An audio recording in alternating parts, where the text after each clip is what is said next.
Bharat today Telugu news కి స్వాగతం. చిన్నారుల్లో దాగి ఉన్న ప్రతిభ సృజనాత్మకతను ప్రోత్సహిస్తే వారు మహోన్నత స్థితికి చేరుకుంటారని అవనిగడ్డ ఎమ్మెల్యే మండలి బుద్ధప్రసాద్ అన్నారు.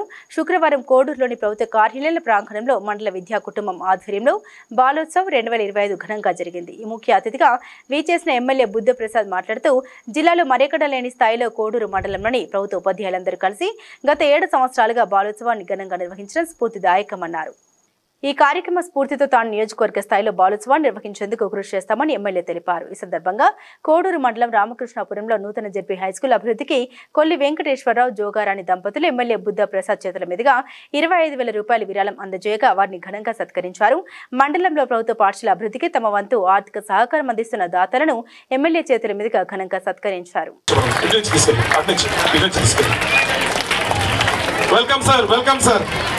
మరి కార్యక్రమానికి విచ్చేసిన గౌరవ పెద్దలందరికీ కూడా మరి మండల విద్యాశాఖ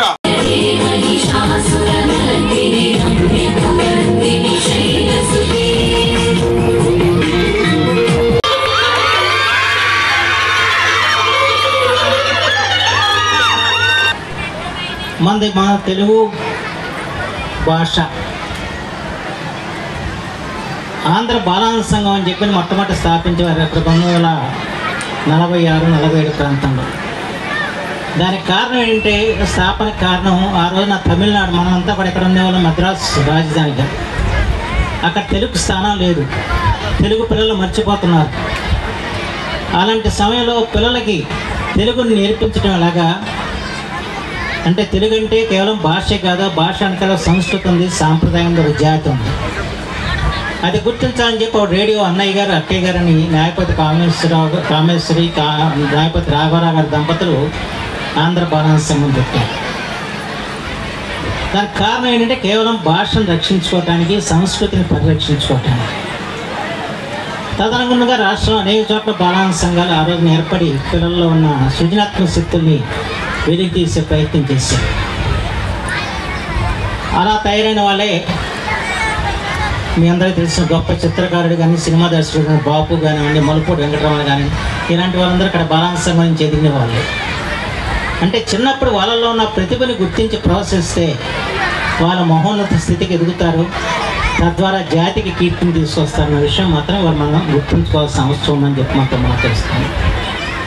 ఆ కోణంలో ఈ రోజున ఈ కోడూరు మండలంలో విద్యా కుటుంబం ఈ చక్కటి బాలోత్సవాన్ని ఏర్పాటు చేయటం, ఈ బాలోత్సవం నుంచి కథల బుద్ధి అవ్వటం నాకైతే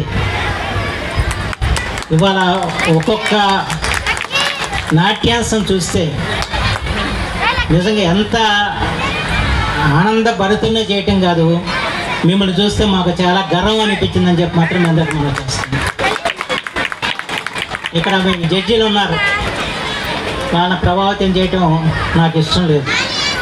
ఎందుకంటే పలానా నాట్యం బాగుందని చెప్పి నేను ఏదో ఒకటి చెప్తే అది వాళ్ళని ప్రభావితం చేసేటట్టు. కానీ వాళ్ళకి మాత్రం అగ్ని పరీక్ష అని చెప్పి అనుకుంటున్నా. ఏ నాట్యం ఒకదానికి పోటీ పడున్నాయి, దాన్ని ఎంపిక చేయటం అంటే అంత తేలికైన విషయం కాదు. అది అంత అత్యద్భుతమైన నాట్యాలని ప్రదర్శించారు. మనం చూసి ఆనందిస్తాం, కానీ ఇక్కడ దాని వెనకాల ఎంతో శ్రమ ఉంటుంది. ప్రత్యేకించి ఈ సాంప్రదాయ నృత్యాలు చేయాలంటే వాటికి వేషధారణ చాలా ప్రధానమైంది, చాలా ఖర్చుతో కూడుకున్నది.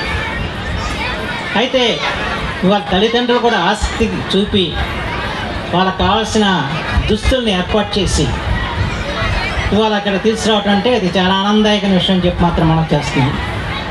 ఎందుకంటే వాళ్ళ ప్రభుత్వ పాఠశాలలో ఇది తగ్గింది కానివ్వండి, ప్రైవేటు కార్పొరేట్ కళాశాలలో జరుగుతూ ఉంటుంది. ఎందుకంటే మా మనవరాళ్ళు కూడా హైదరాబాద్లో ఈ కార్యక్రమాల్లో పాల్గొంటుంటే వాళ్ళకి కావాల్సిన డ్రెస్సులను కూడా మా అమ్మాయి కుట్టిస్తూ పంపిస్తాను.